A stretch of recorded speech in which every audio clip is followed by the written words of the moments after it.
Boa noite. Este vídeo é dirigido principalmente aos alunos da disciplina Programação Orientada a Objetos 2, a SI 400 da Faculdade de Tecnologia, agora oferecida no segundo semestre de 2020. Nós estamos agora no final de novembro, hoje é dia 26 de novembro, e nós já estamos caminhando para o encerramento da disciplina com as entregas de trabalho. Tivemos uma entrega do projeto 1 de programação e muitos problemas nessas entregas que acabaram dificultando bastante a correção ou simplesmente impossibilitando a verificação de alguns itens. Então, esse vídeo reforça as instruções que já estão no Moodle, que já foram dadas em aulas, de como os grupos devem entregar os seus trabalhos. Nós temos ainda um projeto de programação e um vídeo a serem entregues. Então, por favor, fiquem atentos às instruções e, nesse vídeo especial, eu vou comentar quais foram os principais problemas encontrados na última entrega. Bom, as entregas aconteceram de uma maneira errada, incorreta. Houve uma série quase que interminável de problemas. Cada grupo fez uma entrega errada de uma maneira diferente. Então vamos aqui a alguns exemplos. Arquivos agrupados indevidamente. Quando é pedido que num projeto de programação seja entregue o código-fonte, é só isso que deve ser entregue. Então, quando se pediu entrega do código-fonte em Java, então os arquivos .java, era só isso que era para constar do arquivo entregue compactado, .zip. Alguns grupos colocaram uma série de outras coisas, arquivos de projeto de IDE, arquivos auxiliares, arquivos de definição de interface, uma série de coisas que simplesmente não faziam parte do projeto em si, como foi pedido, e menos ainda da entrega, como foi pedido. Nós tivemos aí arquivos que foram compactados e novamente colocados dentro de arquivos compactados. Isso dificulta muito qualquer tipo de correção. Eu preciso abrir o seu arquivo fonte, então eu quero um arquivo zip em que estejam os fontes, os .java. E eu vou abrir ali para poder verificar os itens que são pertinentes ao código-fonte. Nós tivemos quantidade errada de arquivos. Grupos que não entregaram todos os arquivos ou entregaram arquivos que não tinham sentido que fossem entregues. Grupo que compactou tudo que era pedido num arquivo só, mas são pedidos diferentes arquivos, porque o jeito, o fluxo de trabalho de correção é diferente. Então, o Moodle me apresenta os arquivos conforme o tipo de uma maneira diferente. Se alguém coloca todos os arquivos, código-fonte, diagrama de classe, relatório de contribuição em PDF, zip do zip do zip, tudo na mesma coisa, isso atrapalha imensamente o fluxo de trabalho, a correção fica muito mais trabalhosa, demorada, e pode ser que eu não consiga localizar corretamente os arquivos que você entregou. Isso vai dar um problema para a nota do grupo. Em algumas entregas, o grupo não colocou o código-fonte, acabou reenviando depois, de uma outra forma. Isso atrapalha o fluxo de trabalho, isso complica as notas e tudo mais. No projeto 1, em que eu dei alguns exemplos como figuras dos nossos grafos, houve grupo que entregou novamente para mim a minha figura, mas obviamente que não foi isso que foi solicitado. Foi pedido que o grupo entregasse as figuras que ele gerou. Então você fazia o processamento do texto, entrava no GEF, produzia as figuras e me entregava aquelas figuras, não as minhas, aquelas eu já tinha. E não era necessário carregá-las no Moodle para eu descer e conhecer as minhas mesmas figuras. Nós tivemos também relatórios de contribuição com preenchimento incorreto, vai desde ordem errada dos nomes, até repetição de valores dos percentuais, até a colocação de casas decimais, e não é permitido nem repetir valor, nem colocar decimais. e por aí afora, além de uma conferência básica da soma, né? Muito bom, isso em relação às entregas. Em relação aos trabalhos em si, aos projetos, houve muitas complicações no projeto 1, gratuitas porque isso não estava nos requisitos do projeto. Então o pessoal começou a tentar fazer codificação UTF-8 e mais não sei o que, e faz não sei quantas conversões de caracteres, e faz cada rotina mais escabrosa para tirar acentuação e não sei das quantas. A instrução era bem mais simples. A instrução era apenas para tirar pontuação, porque ela ia atrapalhar um pouco. Não faz muito sentido você verificar no texto quais são as palavras que seguem um ponto final, ou uma reticência, ou um hífen. Era apenas para limpar um pouco. Ninguém pediu para remover cedilha, ninguém pediu para remover tio, acento agudo, circunflexo e por aí afora. Ainda mais porque eu dei textos em português como textos de validação. Então isso já era esperado, esse tipo de sinal gráfico existe no português.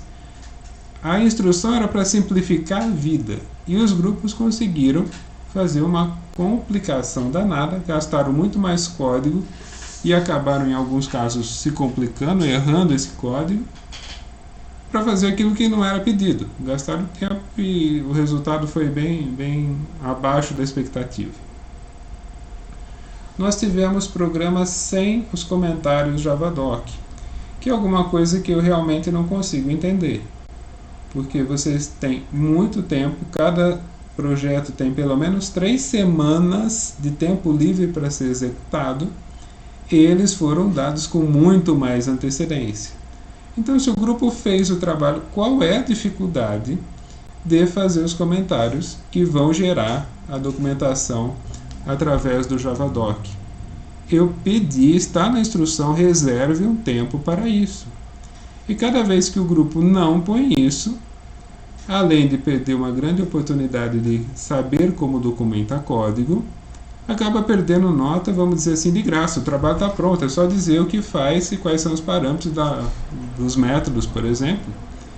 Isso não foi feito. E, inclusive, houve um outro caso em que o grupo nem se deu ao trabalho de pesquisar o que era o Javadoc, como é que era, e colocou os comentários misturados no código-fonte, achando que isso é a documentação do Javadoc. Nós encontramos aí programas inconsistentes, absolutamente inconsistentes em vários aspectos, desde nomeação de identificadores até responsabilidades muito estranhas, para dizer o mínimo, de classes, algoritmos inadequados. Então, por favor, a gente sugere, dentro do projeto estava sugerido até uma série de estruturas de dados que poderiam ser usadas, não precisava ser todas. Olha, você tem 3 sugestões aqui, talvez seja interessante você usar uma. E aí os grupos inventaram algoritmos, às vezes muito mais complexos do que era necessário, e acabaram se complicando.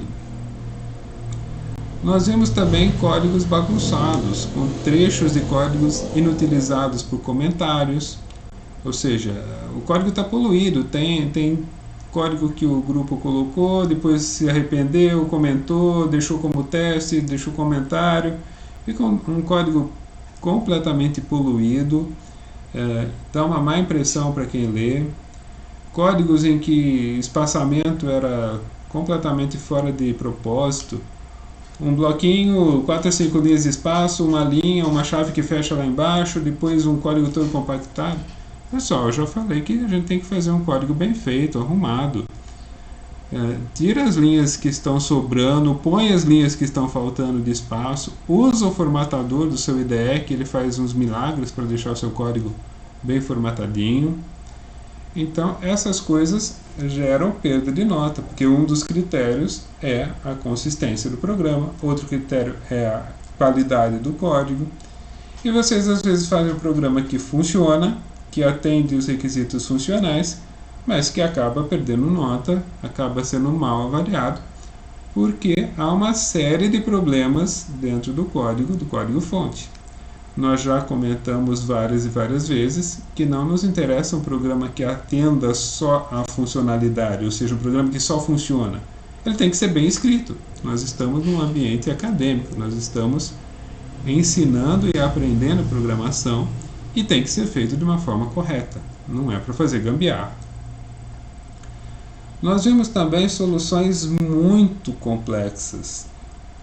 O projeto é simples, é para ser feito num tempo que o professor dimensiona, tem folga para chuchu aí, e de repente o grupo começa a colocar complicações e complicações e complicações, e talvez até um semestre, 2, 1 ano, 5 anos, acho que não termina o programa.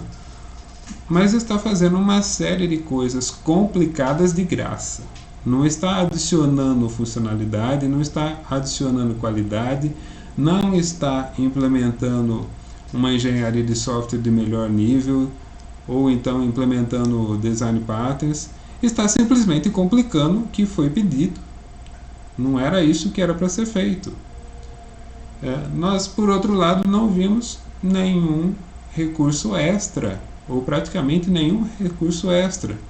E vocês veem nos critérios de pontuação que se o grupo colocar um recurso significativo extra, ou seja, uma funcionalidade interessante, além daquelas que são solicitadas, isso vai ser contado. E não é muito difícil de fazer isso, mas praticamente nenhum grupo colocou isso. Nos vídeos, agora vamos falar um pouquinho das entregas de vídeos. No geral, vocês mantiveram-se dentro do tempo, porque sabem que não pode estourar tempo, mas alguns grupos, por outro lado, ficaram muito abaixo do tempo. O que a princípio não seria um grande problema, mas porque ficou tão abaixo não foi capaz de explicar tudo o que era necessário. E o vídeo é uma parte muito importante da avaliação, porque é quando vocês têm a oportunidade de explicar todo o funcionamento do programa, os desafios, as soluções, a metodologia usada, tudo isso é explicado no vídeo, isso não está no código-fonte. E se o grupo opta por fazer um vídeo com 1/3 do tempo pedido, certamente perde a oportunidade de 2/3 do tempo para explicar isso. E a gente não consegue avaliar aquilo que não foi apresentado. Também em relação aos vídeos, nós tivemos áudios muito desbalanceados, iluminações muito desbalanceadas. Eu falei para vocês que os vídeos seriam descartados após a verificação, ou seja, ao final do semestre, com as suas notas fechadas, você pode jogar fora esses vídeos se assim quiser, porque nós não vamos editá-los e publicá-los e colocá-los na internet, nada disso. Ele era um instrumento de avaliação, assim como é uma prova que você entrega, o professor corrige, dá nota, registra a nota e devolve para você. E ao final do tempo que você achar interessante, pode descartá-la. Mas isso não quer dizer que o vídeo pudesse ser feito de qualquer forma. Ninguém está cobrando um vídeo de alta qualidade, com som 7:1, com alta qualidade, mas também tem que ser um vídeo que a gente consiga escutar. Senão a gente, sem o áudio, fica complicado. Alguns vídeos que mesmo com todos os volumes no máximo, mesmo usando amplificação extra, era impossível de ouvir o que o aluno estava dizendo. Outros tinham um desbalanceamento tal que um trechinho era quase ensurdecedor e outro era inaudível. Gente, precisa dar um mínimo de caprichado. O software de edição é capaz de dar uma equalizada, mas você pode gravar isso com uma qualidadezinha melhor, com o equipamento mais simples que você tiver aí. Webcam, como eu estou fazendo agora, estou usando uma webcam e um headset bastante simples, uma marca barata aí, uma coisa bem simples, mas enfim, você pode usar esse tipo de equipamento, você pode usar equipamento profissional, você pode usar o seu celular sofisticado, o seu celular simples, mas você tem que equalizar o som, pelo menos para que a gente consiga ouvir e que não haja tantas discrepâncias de nível de áudio. Um mínimo cuidado de iluminação também ajuda. Houve casos em que você viu uma silhueta, porque o apresentador não se preocupou que tinha uma janela atrás dele e uma sombra danada, ele não conseguia nem ser visto. Então percebam, por favor, ninguém está cobrando uma alta qualidade dos vídeos, da iluminação, do som, mas tem que ser o mínimo que a gente consiga entender o que você quer apresentar. Em alguns casos também o código-fonte foi colocado de uma maneira que era ilegível. Estourou a resolução, ou então a fonte era mínima, microscópica, e a gente não conseguia ver, mesmo ampliando o vídeo, porque aí ele estoura a fonte e a gente consegue ver. Houve inclusive grupos que colocaram o vídeo final em repositórios e não abriram acesso. Então eu tentava acesso ao vídeo e não conseguia. E aí não tinha como corrigir o vídeo, né? Não tinha como verificar o conteúdo do vídeo. E também, por favor, tome cuidado, é certo que não vai interferir na nossa nota aqui, mas é um pouco complicado quando você tem na sua fala alguns erros, especialmente em relação a termos técnicos. Então, para quem trabalha com orientação a objeto, classe é um termo técnico, é uma definição, é um conceito importante. E você usar, em vez de classe, classe, é um pouco complicado. Denota pelo menos falta de cuidado com os próprios conceitos com os quais você deveria trabalhar todo dia. Então, por favor, faça uma revisão em cima disso. Tome um pouco de cuidado com esses pontos que eu mencionei.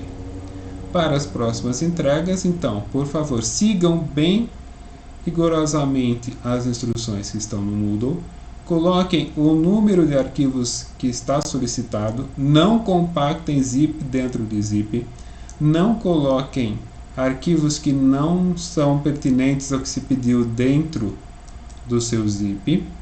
Preencham direitinho, corretamente o relatório de contribuição e façam todas as outras entregas corretamente e dentro do prazo.